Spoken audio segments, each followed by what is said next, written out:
కొడంగల్ నియోజకవర్గం నుంచి లగచర్ల నుంచి మా తండావాసులు దాదాపుగా 13 మంది, అయితే 9 మంది మహిళలు, ఒక 3 పురుషులు కూడా రావడం జరిగింది. గత వారం రోజు నుంచి కూడా మీరు మీడియా మిత్రులందరూ కూడా చూస్తూ ఉన్నారు. ఏదైతే వాళ్ళు తాత తండ్రుల నుంచి కూడా వచ్చిన భూమి, అది అసైన్ భూమి కాదు, అది మరి ఇతర భూమి కూడా కాదు, అది వాళ్ళ తాత తండ్రుల నుంచి వాళ్ళ వారసత్వంగా వ్యవసాయం చేసుకుంటూ వాళ్ళ కడుపు నింపుకోవడానికి వాళ్ళు పనిచేస్తున్న అందరూ కూడా రైతులు. ఏవైతే అందరూ కూడా రైతులు, అందరూ ఒకరికి 2 ఎకరాలు ఉంది, 3 ఎకరాలు ఉంది, ఒకరు 6 ఎకరాలు, రకరకాలుగా ఉంది వాళ్ళకు.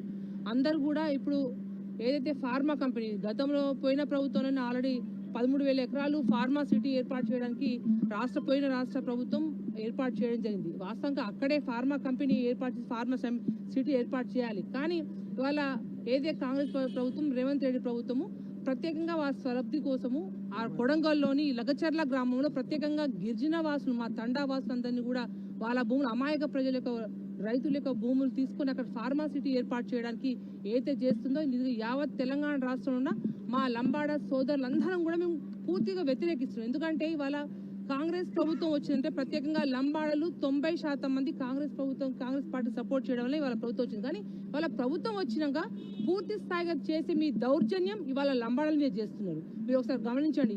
యావత్ రాష్ట్రంలో ఉన్న ప్రతి ఒక్క లంబాడ కుటుంబంలో కూడా అందరూ కూడా బాధపడతా ఉన్నారు. మా డిమాండ్ ఒకటే. ఇవాళ ఇప్పుడు ఇక్కడ కలుస్తున్నాం, కానీ మహిళా కమిషన్ కలుస్తున్నాం, ఎస్టీ కమిషన్ కలుస్తున్నాం.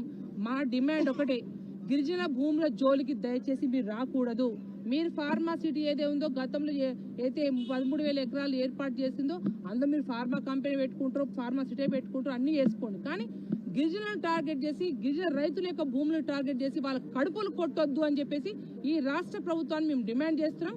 ఖచ్చితంగా ఆ లగచర్లలో ఉన్న తండా వాసులకు ఎటువంటి ఇబ్బంది కలగకుండా, వాళ్ళ భూములు అందరూ కూడా పోకుండా కూడా యావత్ మేము లంబాడి గిరిజన బిడ్డ కూడా వాళ్ళ సైన్యంగా నిలబడతామని తెలియపరుస్తా ఉన్నాం.